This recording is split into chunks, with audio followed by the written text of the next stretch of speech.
Good afternoon, Tritons, and welcome to this year's Triton Leaders Conference, Advancing Equity. Thank you for joining us for this kickoff keynote session with Cara Desert, Chief Executive Officer of the San Diego LGBT Community Center. To kick off today's session, let's first hear from the 21st President of the University of California, Dr. Michael B. Drake. Good morning, and welcome to the 2021 Triton Leaders Conference. This gathering is taking place at a pivotal moment for our nation, for the University of California, and for the many communities that UC serves. We continue to grapple with a global pandemic that has taken far too many lives around the world. We're also engaged in a nationwide conversation about systemic racism and how our institutions and our country can be more just and inclusive. UC San Diego has been a leader on both fronts. UCSD participated in clinical trials for the COVID vaccine, and Tritons also piloted and tested California Notify, a smartphone-based COVID-19 exposure notification system that became available to all Californians in December. This app is playing a critical role in our state's ongoing COVID-19 response by quickly notifying Californians who may have been exposed to the virus so that they can quarantine and get tested. In addition, the campus's nationally recognized Return to Learn program has enabled tens of thousands of students, faculty, and staff to study and learn together, even in the midst of this crisis. Tritons have also been engaged in robust anti-racist activities, including leading a campus-wide 21-day racism challenge focused on systemic bias and social justice. Thurgood Marshall, the Supreme Court's first African-American justice, once said, "Where you see wrong or inequality or injustice, speak out, because this is your country. This is your democracy. Make it, protect it, pass it on." The commitment of the Triton community to these principles is reflected in the theme of this year's Leaders Conference, Advancing Equity. Over the next 2 days, you will explore how to close equity gaps and foster diversity on campus and beyond. You will hear from UCSD alumni and community members who have created positive change in classrooms, in sports arenas, in STEM, and beyond. This commitment to blazing new trails and opening the doors of opportunity to all has been at the heart of UC San Diego since its founding 6 decades ago. Together, Tritons are improving lives and changing the world for the better every day. As you celebrate UC San Diego's past and look ahead to its future, I hope you feel pride in your ongoing contributions to this remarkable community. I encourage all of you to stay connected with the university and with your alumni association, and to spread the word about UC's impact in California and beyond. Thank you to everyone who is participating in this gathering and helping the University of California be the best it can be. Have a great conference and a safe, healthy, and productive 2021. Thank you, President Drake, for setting the tone for this year's conference. And now let's hear from our UC San Diego Chancellor, Pradeep K. Khosla.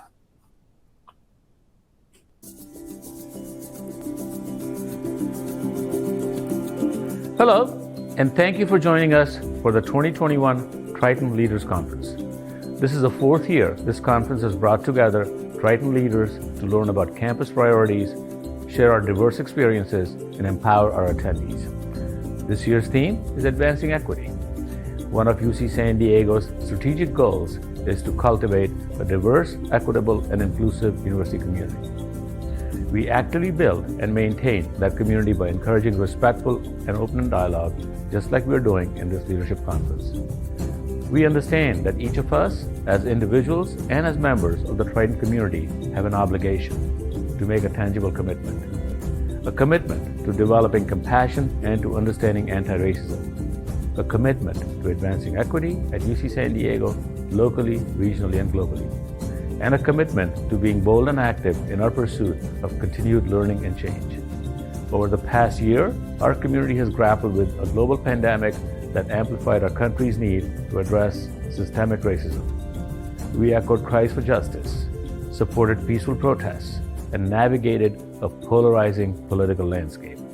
We were challenged to examine our values, confront our biases, and to reaffirm our commitments to one another. I am proud of the way our Tritons have supported one another through this challenging time, and we continue to work together. As we do with tough issues, we dedicate ourselves to finding solutions. It is in our DNA. In November, we kicked off our 60th anniversary year. We celebrated the founding of UC San Diego and its unique collaborative community that thinks beyond convention to improve the quality of human life. In the 6 decades since, we see many examples of important work undertaken and outcomes produced.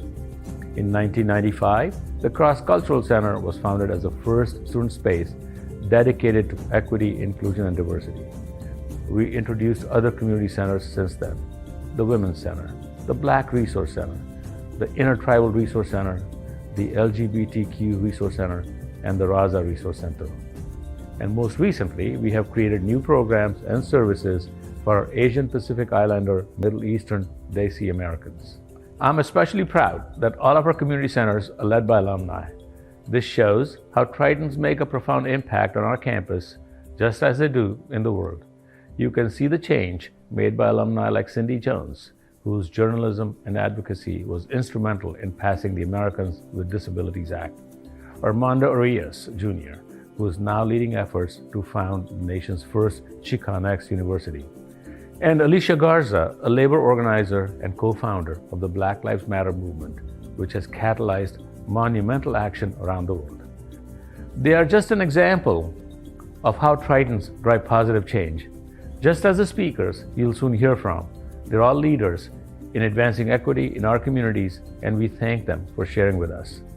Here on campus, we have a passionate and highly motivated leader in VC EDI, Becky Pettit, who drove the creation of our strategic plan for inclusive excellence. Her leadership is uniting the collective talents of our students, faculty, and staff in our pursuit of a diverse, accessible, and inclusive community. These and other efforts are proving successful. Since 2012, the number of students from underrepresented groups has more than doubled.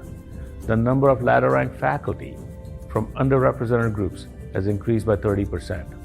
We are consistently named the top public university in the nation for contributions to social mobility and to public service. Our virtual event series has advanced conversations around anti-Blackness, cultural animosity, and educational equity.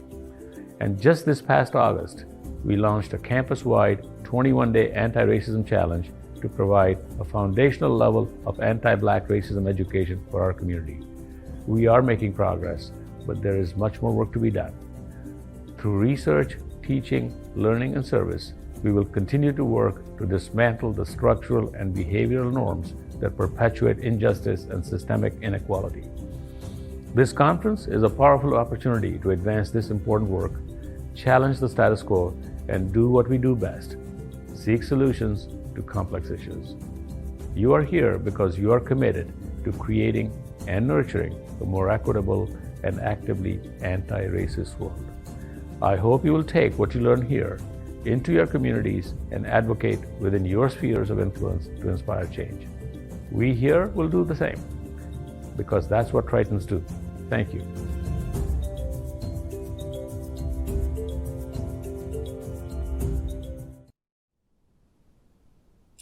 Thank you to President Drake and Chancellor Khosla for their words today. Now, I'm pleased to introduce conference keynote, Cara Desert. Cara is an attorney and nonprofit executive with 15 years in social justice leadership. She has served as the executive director of Immigration Equality, where she worked closely with the Obama administration, as well as local, state, and national organizations working at the intersection of LGBT and immigrant rights. Cara also served as a deputy attorney general for the California Department of Justice, where she worked on the executive team of our new Vice President of the United States, Kamala Harris. Cara is a proud UC San Diego alumna. She graduated in 2005 with a degree in psychology and minors in ethnic studies and law and society. To speak on our conference theme of advancing equity, please welcome Cara Desert. Thank you so much for that warm introduction. Folks, good morning. My name is Cara Desert. My pronouns are she, her, and hers, and it's an honor to be here today with our Triton family. I'm a queer Latina from El Centro, California, and today I'm the CEO of the San Diego LGBT Community Center, one of the oldest and largest LGBT nonprofits in the country. 10 years ago, I used to dream that someday I'd have this job running the center when I was in my 50s and ready to lead a major organization. I got here much sooner than I expected, and at 35, became the youngest person and the first person of color to run the center. Throughout my professional life as an organizer, then as an attorney and nonprofit leader, I was so often the first or the only or one of a few people of color at countless tables of power. I saw and experienced how power works intentionally and unintentionally against emerging leaders of color. My plan for today in this virtual Triton community is to share my story with you all and reflect together on the challenges and opportunities we have before us to build a more equitable country. And then we'll open it for questions. Okay, here we go, Tritons. Back to where I started, my hometown, El Centro, California, which is on the US-Mexico border, just 2 hours away, but a world away from UC San Diego. Infamous for having one of the highest unemployment rates in the nation and one of the regions hardest hit by COVID-19. Coming out as gay in high school to much community resistance, I knew then I wanted to learn how to make it better. I didn't have a framework yet for understanding oppression, but I knew right from wrong. And the rampant homophobia at every institution in my life was simply wrong. So I started organizing, starting an LGBT group at my high school, and I've been organizing for social justice ever since. My college life began about a month before it did for most first years with the Oasis Summer Bridge program, a 4-week intensive retention program to combat dropout rates for underrepresented students. We need more programs like Summer Bridge that help even more students succeed, because for me, what I learned that summer changed my life forever. One of the first pieces we read was a theoretical framework for understanding oppression with 4 interconnected levels: the societal level, institutional, interpersonal, and interpsychic. The framework was initially overwhelming. I was new to academia, but after the 3rd time through, I started to grasp the concept. The societal level is where our ideologies and norms are created. What we believe is then reinforced and reproduced at the institutional level, think schools and businesses and our government. And that affects how we treat other people on the interpersonal level, and all that affects what we think about ourselves, our own worth, our value, who feels like they belong, and who is suffering from imposter syndrome. When we think about inequity through this framework, we see how racist stereotypes and narrow notions of gender create false ideas about who belongs in leadership. And this causes real racist and homophobic policies that in turn create acts of real discrimination and make all kinds of people feel that they are not valuable, beautiful, intelligent, and worthy. Understanding how deep white supremacy has been embedded in our society, our institutions, our interactions with other humans, and our sense of self for over 400 years is as deep and original as our democracy. As 18-year-olds in this discussion class, we asked, if this is how the system of oppression works, where do we start to fight it? And the answer was a hopeful one: to disrupt our system of oppression in the United States, start at any level. And so I did. For the next 4 years, I organized at UC San Diego in a beloved community of student organizers who were largely people of color and LGBTQ students. We fought for healthcare, for custodial staff. We fought to defeat Prop 54, a ballot initiative that would have made it illegal for California to collect data on racial disparities. We protested the under-enrollment of Black students. We advocated for more tenured professors of color and for a bigger space for our LGBTQ students. When I arrived in 2001, the LGBTQ office was so small, it only fit 6 of us. And as the program grew, we lobbied for a bigger space, and the LGBTQ Resource Center was born. Today, it is one of the largest LGBTQ centers on a college campus. I had an incredible experience at UC San Diego.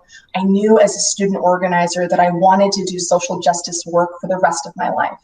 And what has guided me forward for the next 20 years is matching my skill set and my values with the best opportunity to make change. 13 years ago, Prop 8, was the fight of the century for LGBT Californians and my first major leadership role. I was 24 and leading San Diego in a statewide battle of national significance. It was a crash course in relationship building, organizing, managing staff and a budget, and mobilizing an entire community to fight against an initiative designed to enshrine discrimination into California's Constitution. Here, I learned the power of community. Thousands of LGBTQ people and our civil rights allies came together, donated money, volunteered.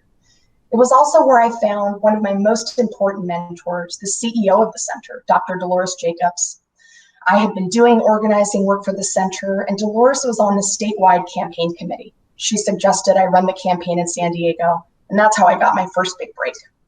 Dolores would become one of the most important people in my life, the person who wrote my letters of recommendation for law school, and after I was accepted, the person who set up a meeting with a lawyer so I could meet one before I went to law school.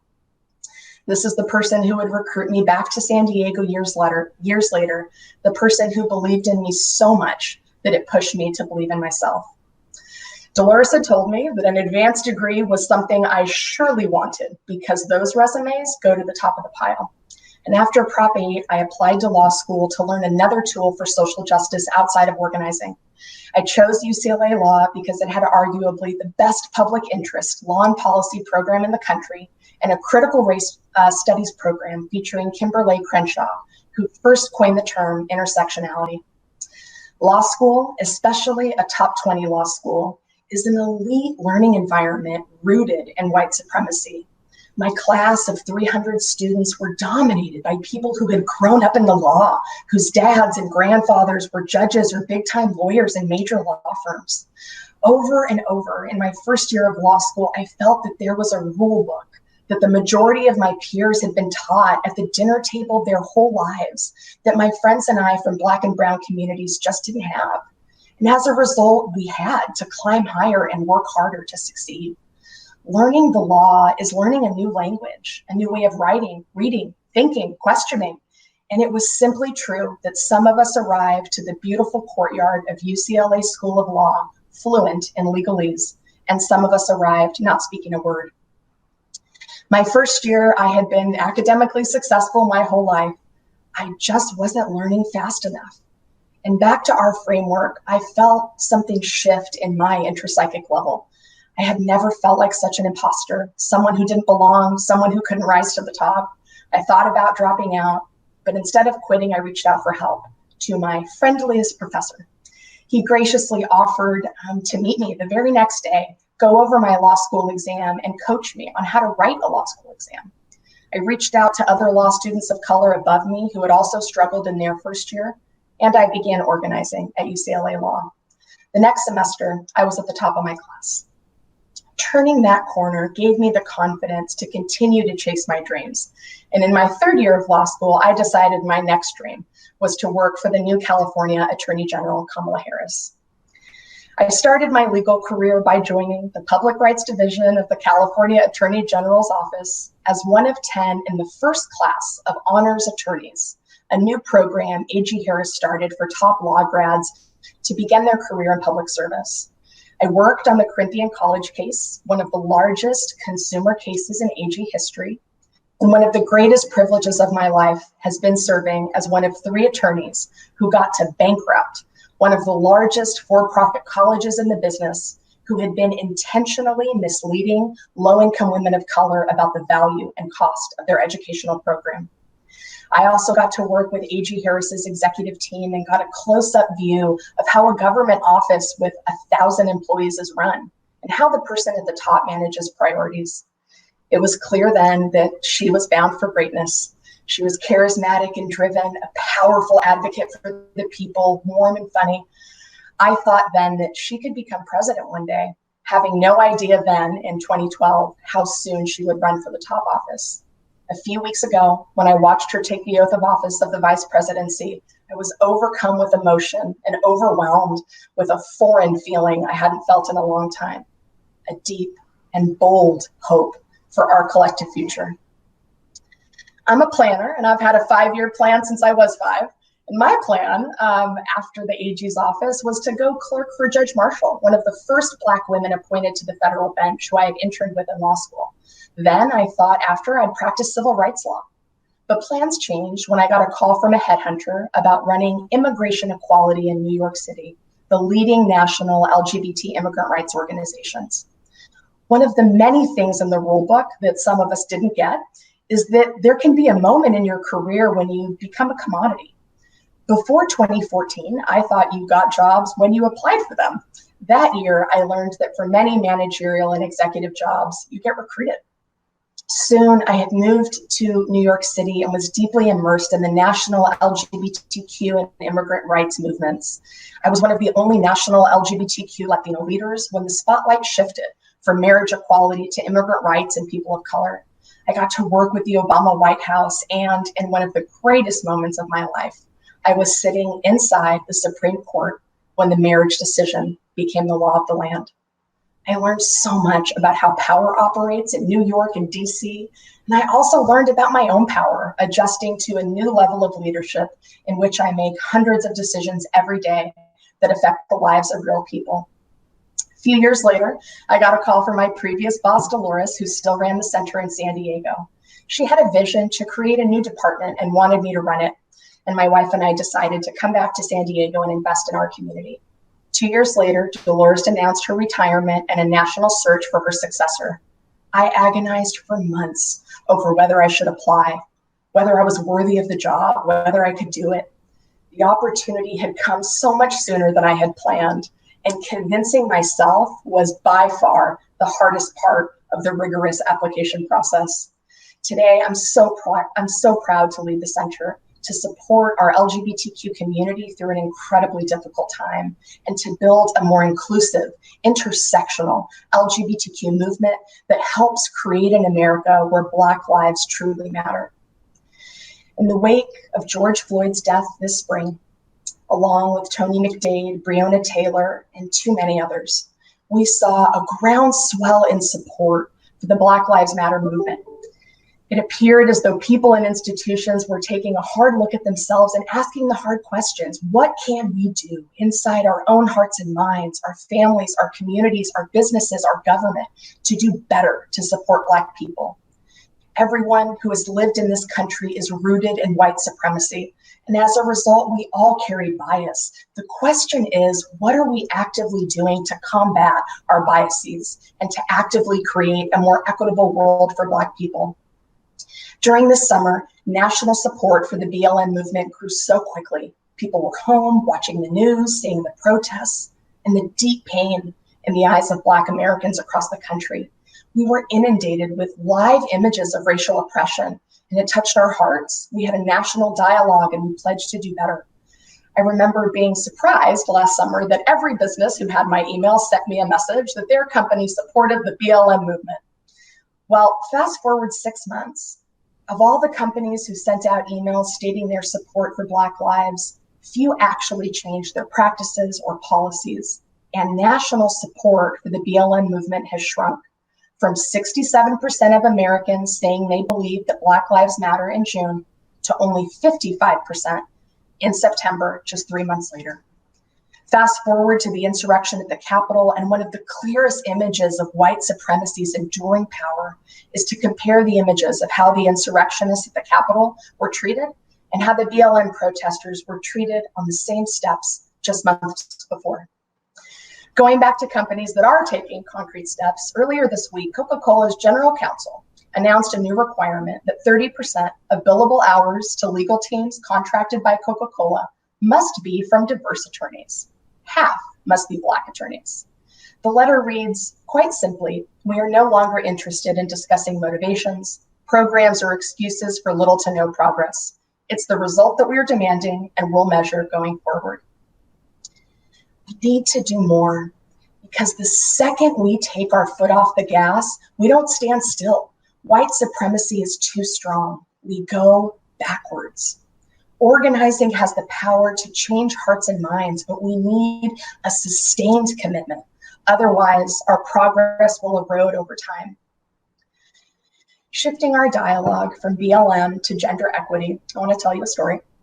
My first month back at the center, I was touring our Hillcrest Youth Center, and I met a youth named James, a 10-year-old, who was wearing a t-shirt that said, "Gender is over." I asked James about his shirt, and James said, "Yeah, well, rigid gender constructs hurt everyone, hurt those who don't fall into those strict categories of men and women, and hurt non-binary people like me who don't identify as a boy or a girl." I was so impressed with James's sophistication.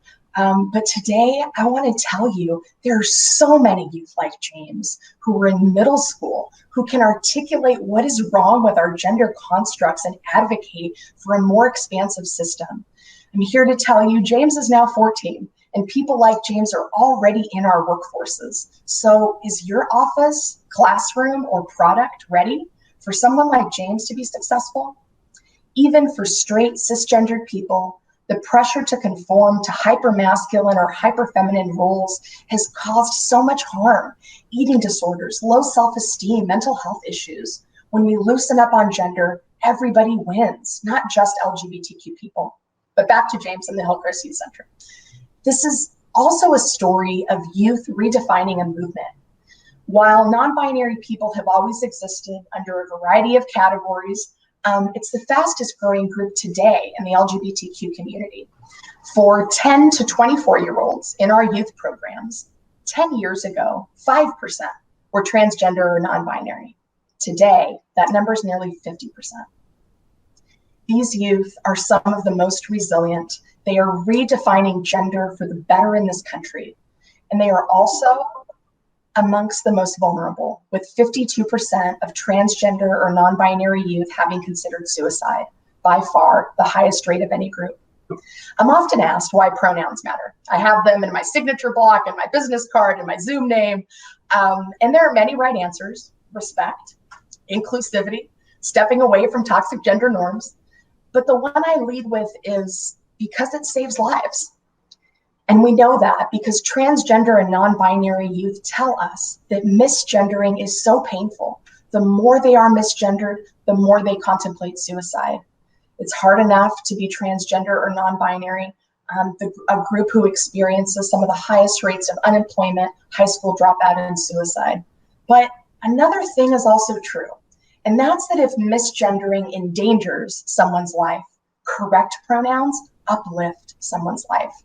Transgender and non-binary youth whose pronouns are respected are half as likely to attempt suicide as those whose pronouns are not. I want to give a shout out to the new White House for adding gender pronouns to its website on its very first day in charge, a sign to employees already or who are joining the staff that this will be a workplace that respects gender identity, and to all transgender and non-binary Americans that their White House affirms their very existence. The consequences of a rigid gender binary, affect everyone, but plays a particularly harmful role for those who are already experiencing oppression, like racism. In our immigrant community, when transgender women face incredible inequity and inhumane treatment at immigration detention facilities. Transgender women are placed either in male detention facilities or in administrative segregation, which is a fancy way to say solitary. They are denied medical care like hormones, HIV medications, and therapy. They're 97% more likely to be sexually assaulted. Transgender women need us to stand together and hold President Biden accountable to his promise to do better, because a system that chooses not to treat transgender women as women creates a near certainty of sexual assault. And that's a human rights atrocity, an equity issue, an immigration issue, and an LGBTQ issue. So stepping away from the dark into the light, there is also so much hope on the horizon for our immigrant community. Already, this administration has rolled back harmful orders like the Muslim ban and restored our asylum system. But the greatest beacon of light is one that the president alone does not have the power to create: comprehensive immigration reform. The last time we created a real pathway to citizenship for our undocumented community was in 1986. That's almost my whole lifetime.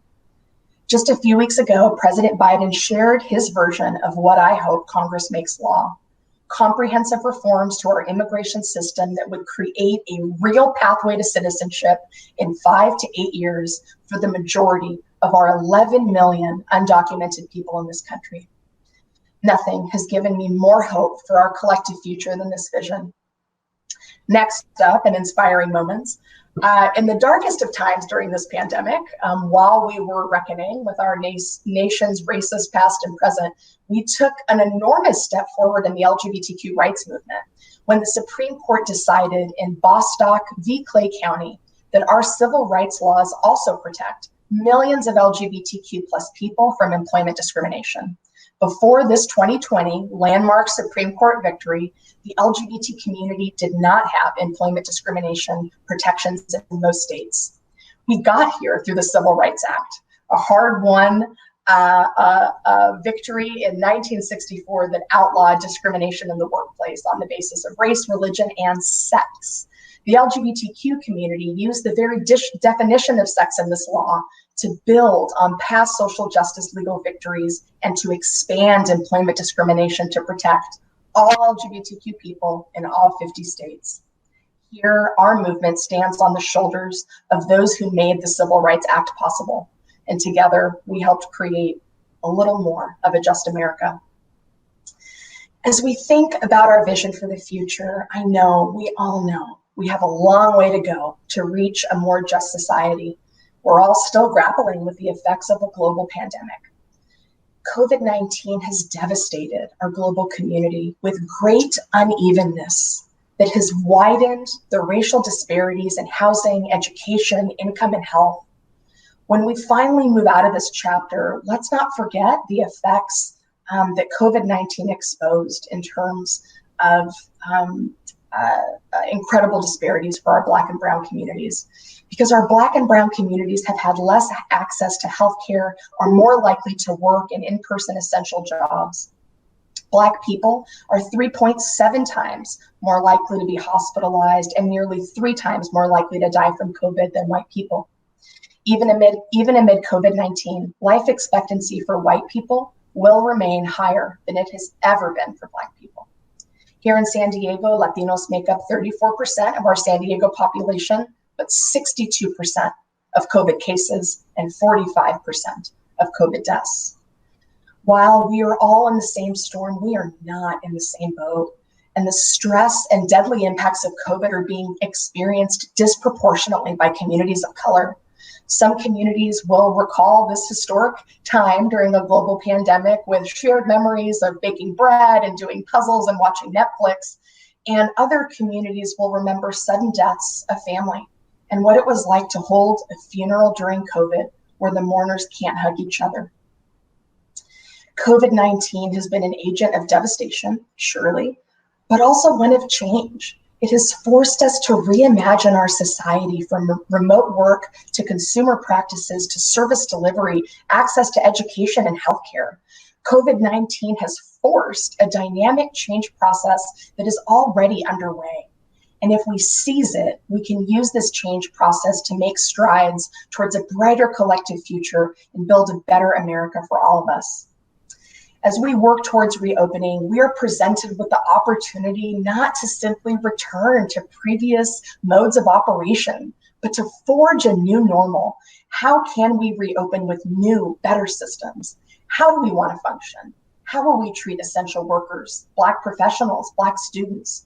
We know that institutions are not neutral, but actively reproduce society's inequities. How do we disrupt that? What do we need to build and what do we need to destroy? How can we settle into a new norm where we commit to asking questions about inequity and holding each other accountable to better realities? Why aren't there more people of color at this table? Did we have a diverse pool of candidates before we started interviewing? How do we open our doors wider to more people? How do we stop Black and Brown students from falling behind in school? The very slow process of reopening, I know, frustrating for all of us, but it's also an opportunity to be intentional in how we reimagine how our institutions should work. We are reckoning with the deep truth Amanda Gorman shared with us on Inauguration Day. Being American is more than a pride we inherit. It's the past we step into and how we repair it.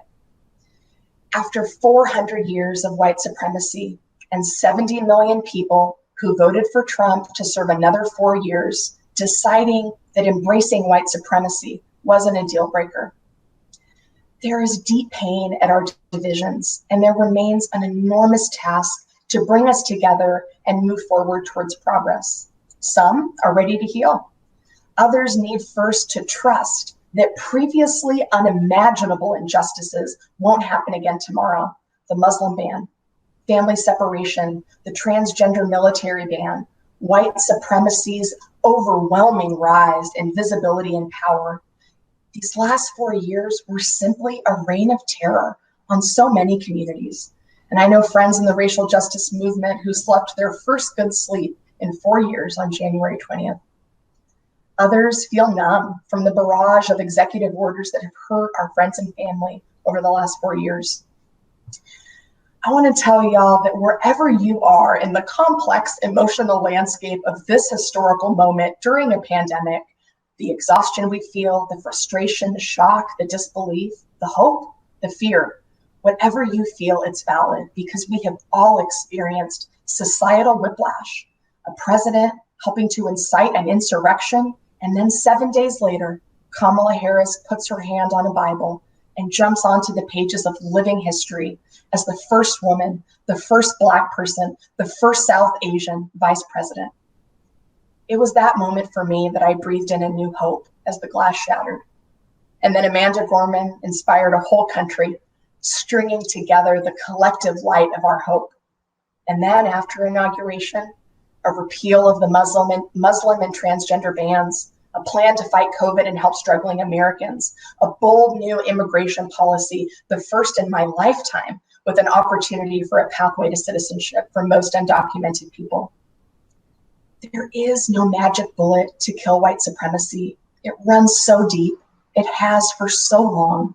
It permeates every part of our society, how we treat people, how our institutions function, what doors are open, closed, or invisible.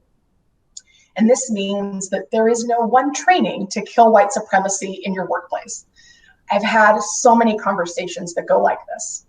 Someone calls me and says, in the wake of George Floyd, we want to be a better company and take this diversity and equity stuff seriously. Is there a training you could do for us or recommend? And I respond, of course, I can do a training or recommend one, but I don't think that's what you're looking for or what you need. Very little change happens with a 1 hour training. You need more. You need a series of trainings. You need that to layer over a review of policies and practices that require everyone in your organization to commit to a more equitable workplace. You have to do hiring, annual reviews, compensation differently. You need to commit beyond a 60-minute training to a much deeper program that looks both inside and outside your company for the many ways you can be better. Here are some initial thoughts you should consider. Let's start with job description and qualification, which often serves as an unintentional barrier to candidates of color. Do you really need someone with a master's degree, or is it just a plus? Do you really need 8 years experience? Or is 5 what's really required and 8 is preferred? That decision will significantly affect the number of people of color who will apply for an important reason. Women, people of color, LGBTQ folks are less likely to apply for a job when they don't meet all the qualifications, while white folks and men readily apply for jobs where they meet most, but not all, of the qualifications. The message in here for my young people of color today is we got to work on this system because it's unfair. But in the meantime, let's start applying to all the jobs we really want, even if we only meet some of the qualifications. So I know we have a lot of amazing students with us today, and I want to tell you all a story. When I was offered my first professional job as an organizer for Planned Parenthood, I reached out for help to a mentor of mine, Dr. Sean Travers, who still runs the LGBTQ Center here at UC San Diego. And he told me that when you are the selected candidate, you have power, even if you feel lucky to even have the offer. He said, my next move is called the counter, and it is both accepted and viewed as professional to ask for slightly more money, ballpark 5%. Anyone can do this, but not everyone is afforded with this lesson. Similarly, with raises and promotions, if we know that men and white people are more likely to ask for a raise and more likely to get it, then do we really want to set a compensation system where raises are given when they're asked for rather than when they're offered? How about an annual equity review to make sure that those who do similar jobs are paid similarly, so we don't build in inequity into our salary structure? But back to Dr. Sean Travers and the counteroffer, and Dolores, and Justice Marshall. Professional mentors and advisors have made all the difference in my story. People who saw me, invested in my leadership, and were there to help me navigate so many firsts. My first time writing a budget, first time running a board meeting, first time making a big ask for money, first time doing a major address, first time walking into a White House meeting. For the more senior folks here, let's make sure we don't just choose mentees who look like us and remind us of who we were when we were younger, which of course perpetuates inequality. Let's just stop doing that. Let's make sure we are mentoring folks who are different than us as well. And for the young people here, it's the best advice I can give you is to create a network that is deep, where there is a wealth of skills, experiences, and backgrounds that you can call on to support you throughout your growth and your career. Power is an invitation. Who is invited to lead, invited to share their thoughts? Who's invited to be at the table, to chair the table, to have drinks after the table? It is such a different process when we don't assume that the first hand in the air is the one that will have the best idea in the room. As we stand at this pivotal moment in time, having been through a tumultuous and difficult year, my hope is that you leave this conference with some lessons from one person's story and some next steps in your path towards advocating for equity and dismantling systems of oppression. Know that no one person is going to get it right all the time. We need to give each other permission to make mistakes and to be called in to do better. We need permission to ask for help and to hold each other accountable to building a better America. There is an enormous gap between the good intentions of Americans and the actual impact of those intentions. But we have to tackle our own fragility, and that's feeling that good intentions matter more than good impact. Let's reject that together and build in more vulnerability in how we approach this work. This will require more both and thinking and less false dichotomies. And we can be proud of the changes that we are making to actively invest in racial justice and acknowledge that it's not enough, that it's not nearly enough to dismantle white supremacy today. I have a deep, abiding hope. I believe that we can. I believe that we can create a better country together. And we can start today with our UC San Diego Triton community. We are part of an institution renowned for research and innovation. And this is the time to reimagine what is possible for America, to learn into the innovation that we need to create deeper equity in this country. I believe that UC San Diego can be this beacon for racial justice innovation. It takes funding, it takes institutional commitment, and it will take us all from every part of this community to move forward in our commitment and in our resolve to try new things with dogged determination, because we have to work harder. And when we do, we get closer to a future where we all have the chance to succeed, and where we the people means all the people have a chance to share in a country where we all have the opportunity to be safe, to be healthy, and to thrive.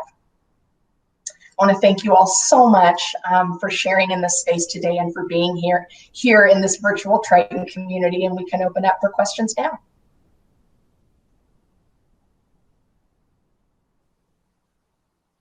Thank you so much, Cara.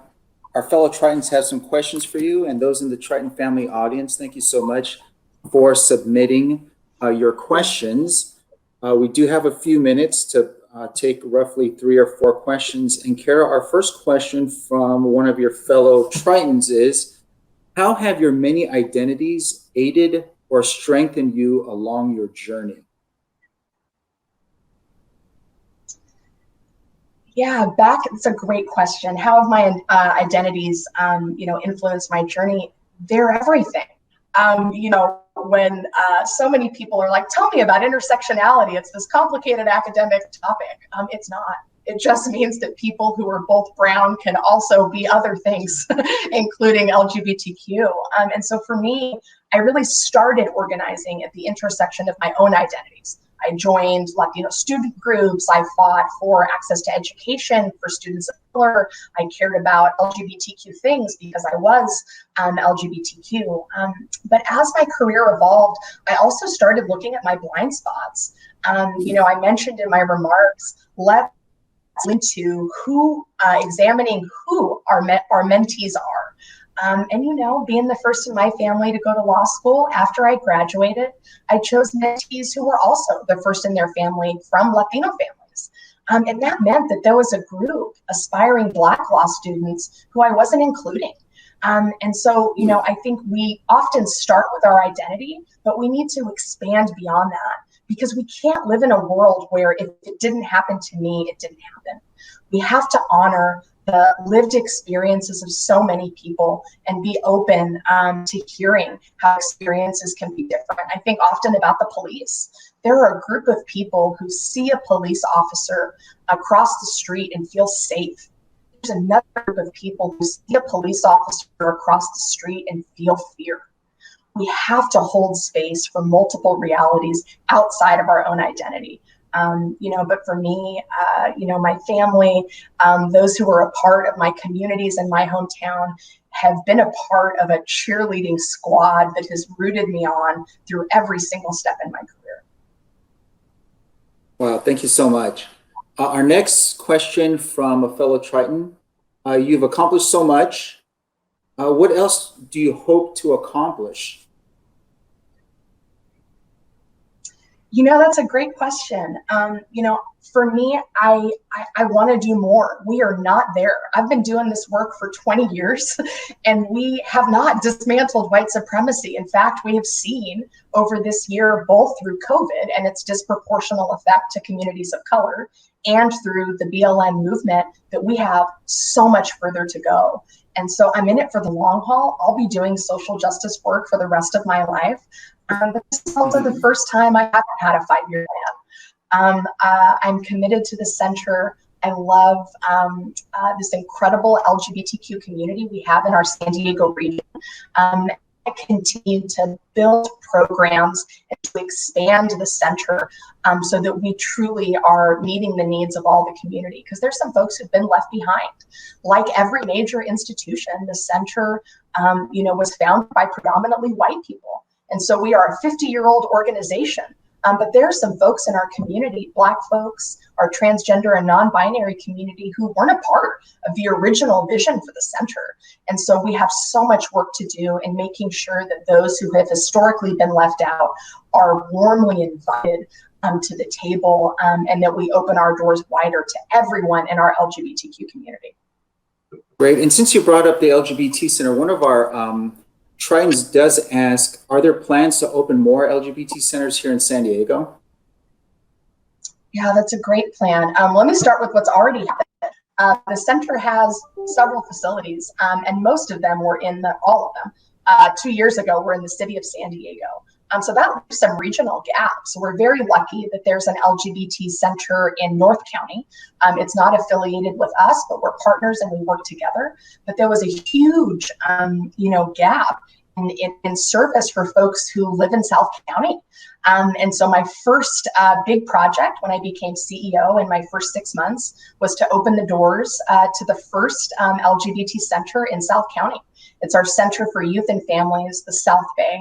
A Center for Youth and Families in Chula Vista, and so proud to have that resource.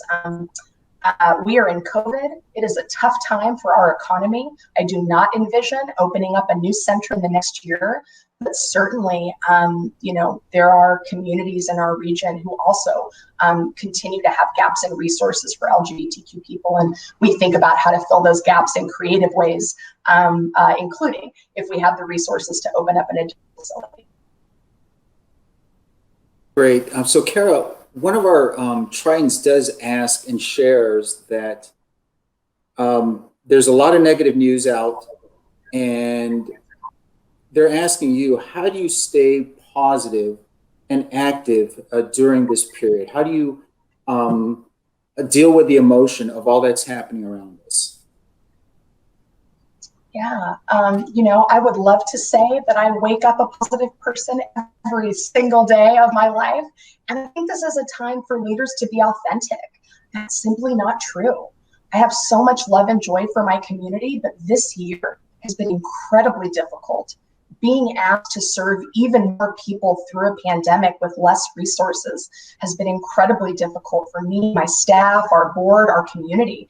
And so we have to give ourselves permission that not every day is going to be easy, that we are tackling some huge challenges, and it's okay to feel exhausted. It's okay to feel overwhelmed.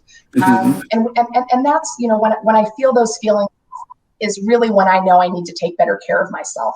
I need to maybe step away from my virtual office here in my house for a couple hours, go for a walk with my wife, do something to get myself out of my own mind, check in on a family member. And so how we take care of ourselves is really important, particularly for folks like me who really want to do this for the more life. So I think a lot about my own wellness, and when I feel negativity becoming stronger than my hope, that's a sign I need to check in and ask myself what I need. I need to work out more. I need to call a friend.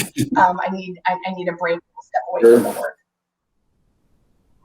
Well, you did a wonderful job of sharing with us your development and evolution as an activist. One of your fellow Tritons does ask, what advice do you have for people who want to make a difference, be an advocate, but don't know where to start? Well, I'll start with a truth someone told me actually at UC San Diego. It was a student friend of mine who said, the thing is I'm not sure what I want to do, and I'm not sure how I can make the most change for social justice, what job that would look like. But I also know that we need people everywhere. And that has never left me. No matter where you go, we need our people everywhere. We need people who are championing racial justice in nonprofits, in corporate America, in education, in our law enforcement bodies. We need it everywhere. And so let's take a little pressure off ourselves that someone who is 18 or 20 or 25 has to know the answer for what you're going to do with the rest of your life. I think being open to all the different ways we can make a difference in really thinking about how to align what we love to do with opportunities to create social change. Great. And you did touch on this in your remarks earlier today. What more can the Triton community do to advocate for social justice? Yeah, that's a big question, John. But happy to share some thoughts. Yeah, it is. It is. Go there. So UC San Diego is an incredibly giant employer in our region, and so there's a whole set of practices that just as an employer, UC San Diego, I wouldn't know what internal practices are already happening, but a deep examination for how paid Black staff are treated inside of UC San Diego. The application process look like? What is hiring? What is the retention plan? What is the plan to build and hire and advance more Black leadership and leadership of people of color, LGBTQ folks? That's as an employer. As one of the leading and most innovative research institutions in the country, I really meant it when I said UC knows a lot about innovation, how to fund it, how to make it big, how to scale it up. I really think that there's an opportunity to marry that incredible track record of cutting edge innovation in the racial justice space. And so, I would say that. And then I think, UC San Diego plays an incredible role in the development of young leaders like me. I had an amazing community of folks who were organizing for social justice, and I learned probably more outside of the classroom than I did inside the classroom. And so what are the intentional ways to support youth who really want to do organizing, want to do social justice work. I was so lucky. Tuition was $5,000. My parents were able to pay that tuition. And so I didn't have to work when I was at UCS. It's an incredible, incredible privilege that most people do not have, particularly today as tuition has risen. And so how do we create those opportunities to organize? How do we create paid internships for students so that folks really have the opportunity to learn at that young age? So those are just some thoughts, John, but we can talk about that for an hour. Those are wonderful thoughts. Unfortunately, as much fun as we're having, we only have time for one more question, Cara, and that question is, Gotcha. Given that we are talking about the advancement of equity, what is your hope for UC San Diego, and where do you see UC San Diego in 5 or 10 years? Oh my goodness, let's talk about the trolley. UC San Diego is in La Jolla, as we all know, which is very far from most of the communities of color in our region, particularly in South County. And so the building of the trolley is an opportunity for a revolutionary thing to happen in our region. And that's connecting the most elite research institution that is also one of the largest employers, literally connecting it in terms of access to South County. I think that is revolutionary. I am so excited about it. I've been excited about it for years. And, sometimes you got to wait a long time for good things. But I know the trolley is coming sooner than later. I think that's really exciting. And building a connector like that, there's more you can do to lean into that. How are we thinking about how to use this new innovation in transportation to bring greater equity and to better connect our region? Because just as we talked about the deep unevenness in terms of COVID's effect, there's a deep unevenness in our region. We have so much wealth, and yet we have so much poverty. And so connecting, a region like La Jolla that has had so many resources for so long with regions like South County that have historically been left out, I think there really is the potential for UC San Diego to think of all the ways to lean into that incredible innovation to take some big steps forward in equity. Well, sadly, that's all that we have time for today, Cara. But I do want to say thank you so much for the work that you're doing in the community, all the work that you're doing for our scholars, all the work that you're doing for the campus and for the world. It's very much appreciated. We really appreciate the time today, hearing your story and the inspiration that you've provided all of us here in the Triton community. So again, thank you very much. My absolute pleasure. Thank you all so much. Well, like you said earlier, and you referenced it in your talk, in order to truly advance equity, it really has to be a collective effort. So again, thank you. So we look forward to everyone's participation in the conference today and tomorrow. And as we hear from our fantastic speakers, connect with fellow attendees, and engage in meaningful dialogue. This year's conference is virtual. You can find our entire session schedule and links in the conference hub. And if you haven't already, please take a moment to build out your own conference schedule and add sessions directly to your personal calendar.